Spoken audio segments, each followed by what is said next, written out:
Tu savais, toi, que l'exposition des enfants aux écrans, c'était devenu un problème de santé publique? Problème de santé publique, ça veut dire qu'il y a une partie de la population qui est dans un état critique à cause de ça. Ah ouais, justement. Bon, si tu veux mon avis, tout est relatif, hein. Un écran, ça n'a jamais tué personne.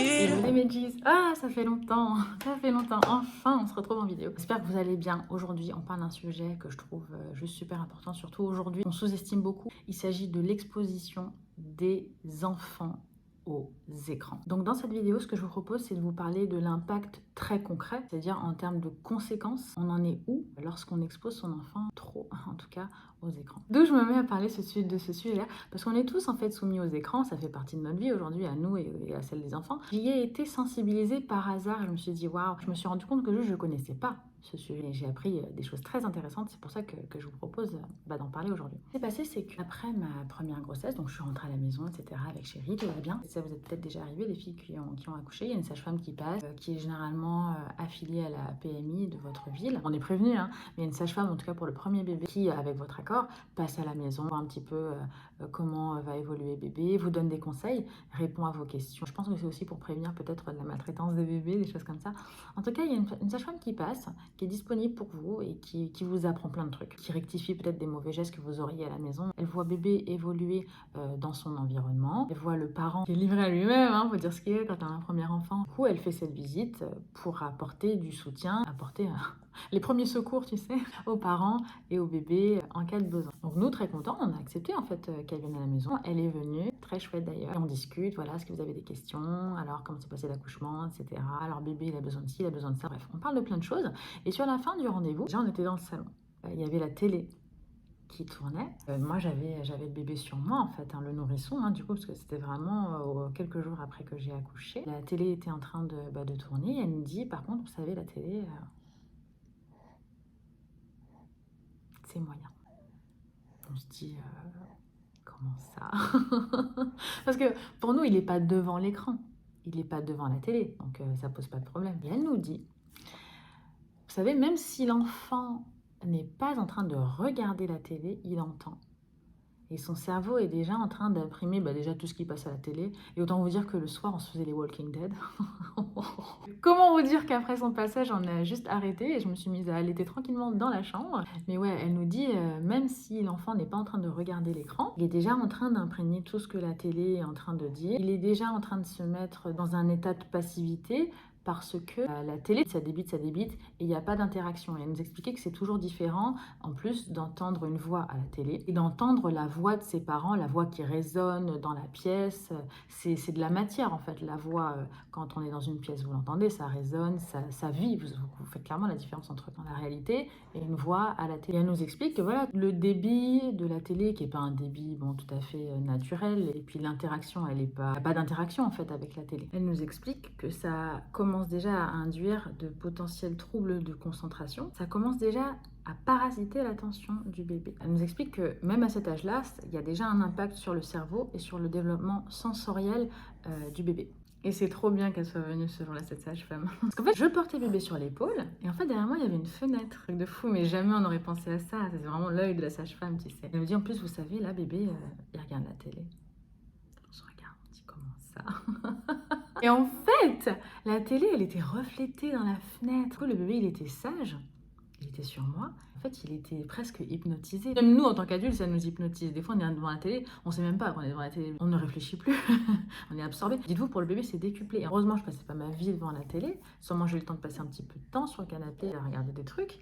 Et autant vous dire que j'étais hyper contente qu'elle nous fasse la remarque. Oui, elle est là. Du coup, on a pu tout de suite rectifier. Là, il y avait la télé d'un côté, avec les parents, et bébé d'autre part. Et on a fini par dissocier les choses. On s'est dit, attends, si dès maintenant, ça commence à potentiellement provoquer des retards de développement, des retards de langage, des potentialités d'agitation, de troubles du sommeil, on va éviter, on va éviter. Donc voilà, sachez que dès bébé, si vous pouvez éviter de vous caler comme ça toute la journée devant la télé avec bébé, bah c'est bien, c'est mieux.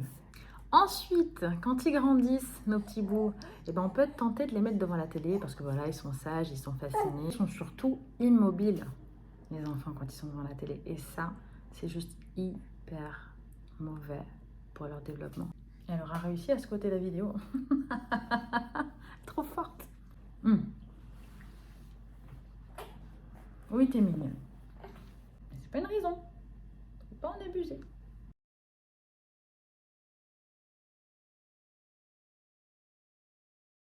Je peux te poser? Voilà, comme ça tu vois bien maman. Ok, tu regardes maman, regarde, je suis juste là. Coucou ma bébé. Ah, le bail. Je suis juste là, hein. Ah, ma bébé. Elle est trop mignonne. Bon. J'en étais où? J'étais en train de vous dire que du coup, ils sont surtout immobiles. Et en fait, l'enfant, pour se développer, il faut qu'il soit dans l'action. Il faut qu'il soit, encore plus, je dirais, il faut qu'il soit dans l'interaction. C'est comme ça. Un enfant, pour se développer, il faut qu'il bouge, qu'il renverse, déplace, il faut qu'il tire, il faut qu'il pousse, qu'il court, qu'il grimpe, qu'il lance, il faut qu'il ouvre, il faut qu'il ferme, qu'il manipule, qu'il s'approprie. En fait, il faut qu'il se sente exister dans son environnement. C'est comme ça qu'il va chercher à exister par la parole, par le langage. C'est comme ça qu'il va interagir, d'accord? S'il n'est jamais en interaction avec son environnement, il ne parlera pas, il ne cherchera pas à se faire comprendre et il ne cherchera pas à communiquer ou même à comprendre. Il ne sera pas dans une démarche d'échange, c'est-à-dire viens à moi, je cherche à capter ce que c'est, je donne, je cherche à faire comprendre ce que je veux. Il n'y aura pas cet échange parce que avec la télé, ça ne fonctionne pas comme ça et avec les écrans, ça ne fonctionne pas comme ça. Les mécanismes qu'il est en train de développer quand il est devant un écran ou quand il est avec quelqu'un derrière la télé, qu'il est avec des tablettes, des machins comme ça, c'est de la passivité. Et cette passivité, elle entraîne des retards de langage, elle va perturber le développement de la créativité, de l'imagination, va appauvrir la mémoire au niveau des sens qu'on va utiliser. Voilà, comme je vous disais, la vue, l'ouïe éventuellement, mais c'est tout. Et tout ce qui va être interaction par le langage, le sens, le voir du mouvement, voir du relief, manipuler. Alors que comme je vous dis, pour qu'un cerveau se développe, aux âges de nos petits, quand ils ont moins de 3 ans, c'est en manipulant. C'est en voyant quel impact ils ont sur leur environnement. Tu ne peux pas avoir d'impact sur ton environnement quand tu es devant un écran. Après, vous allez me dire potentiellement, ouais, mais il apprend plein de trucs avec la télé, avec les écrans, il apprend ci, il apprend ça. Alors attention, attention. C'est pas parce qu'il apprend à répéter qu'il assimile ce que ça veut dire. Répéter des chiffres, ça ne veut pas dire savoir compter. Il est capable de dire 1, 2, 3, 4, 5, 6, 7, 8, 9, 10. Ok. Non, est-ce qu'il est capable de voir qu'il y a 3 bonbons sur la table? Ça n'a absolument rien à voir. C'est la même chose pour des langues. Vous pouvez croire, ah oui, mais il apprend l'anglais, machin. Non. Enfin, sauf si vous l'accompagnez dans ce truc-là, que vous êtes en backup avec les écrans pour dire, ah, elle a dit ça, hello, ça veut dire bonjour. Vous associez un geste à ce que l'enfant est en train d'assimiler. Là, ça fonctionne. Seulement, s'il est tout seul avec la tablette ou avec l'écran, il apprend à répéter, il n'apprend pas à assimiler ce que ça veut dire, à intégrer pour pouvoir retranscrire dans un autre contexte. Pour que vous puissiez vraiment voir concrètement l'impact que ça peut avoir sur le développement d'un cerveau, je vous mets une image qui va être à mon avis parlante. Là, ce sont les dessins d'enfants âgés de 5 à 6 ans qui regardent la télé en moyenne moins d'1 heure par jour. Maintenant, je vous laisse regarder la différence lorsque les enfants, toujours âgés de 5 à 6 ans, regardent la télé plus de 3 heures par jour. On voit que les dessins sont beaucoup moins riches, beaucoup moins travaillés. Donc on voit finalement l'impact de la télé, l'impact nocif sur la créativité, la capacité à reproduire ce qu'ils connaissent, ce qu'ils ont déjà vu, sur l'imagination et sur la mémoire, ce qu'ils sont capables d'intégrer. D'un côté, on va être sur une population qui a une capacité à réfléchir, une capacité à mettre en forme, une capacité à imaginer. De l'autre côté, on va être sur un niveau d'imagination assez restreint, un niveau de créativité assez limité, des difficultés à retranscrire, à reproduire, à recréer. Voilà, on arrive au bout de cette vidéo. J'espère qu'elle vous aura plu, que vous aurez appris des trucs et que ça vous aidera à être des super parents, super vigilants. En tout cas, que ça pourra vous aider à doser mieux l'utilisation des écrans. Si je tenais à le faire, c'est parce que souvent, on ne sait pas. Ouais, on sait juste pas. L'idée, c'est pas de s'en défaire complètement. Ça fait partie de notre vie, ça fait partie de la vie des enfants, surtout de cette génération-là. Donc, À éradiquer, non, je ne pense pas. Seulement, en tout cas, à encadrer, à mesurer. Et c'est important d'au moins d'avoir conscience des impacts des écrans sur le développement de nos petits costauds. Voilà, vous savez tout. Bon, je file, le devoir m'appelle. Je vous dis à très très vite pour une prochaine vidéo, ok? À toutes. You be tripping on the time we don't spend. I pull up and gotta slide once again. You signed up, said you ride to the end, yeah. But you don't